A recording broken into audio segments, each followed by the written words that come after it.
Hello friends, આજે આપણે બનાવશું હેલ્ધી રેસીપી બનાના શેક. તો ચાલો આપણે બનાવવાનું શરૂ કરીએ. બનાના શેક બનાવવા માટે આ જો ઓર્ગેનિક કેળું લીધું છે. તમને ઓર્ગેનિક મળે તો એ જ લેવાનું છે. આપણે હેલ્ધી શેક બનાવવાનું છે એટલે આપણે એની છાલ છે એ ઉપરથી દૂર કરી દઈશું. અને હવે આના આપણે નાના નાના પીસ કરી દઈશું.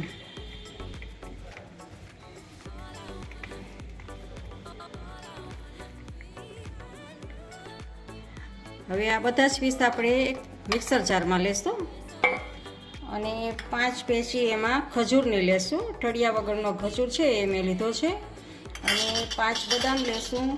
અને આમાં સૂકા મેવામાં તમારે જે લેવું હોય તે, કાજુ લેવો હોય તો કાજુ પણ લઈ શકો છો.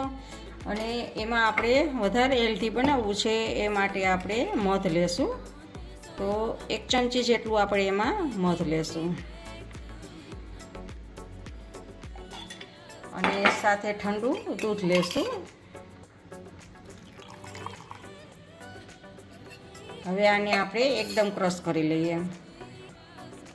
તો આપણે ક્રશ કરી લીધું છે અને જોઈ લઈએ.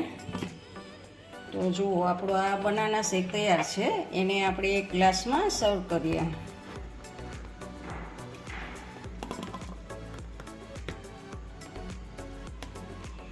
એકદમ હેલ્ધી એવો આપણો આ બનાના શેક તૈયાર છે.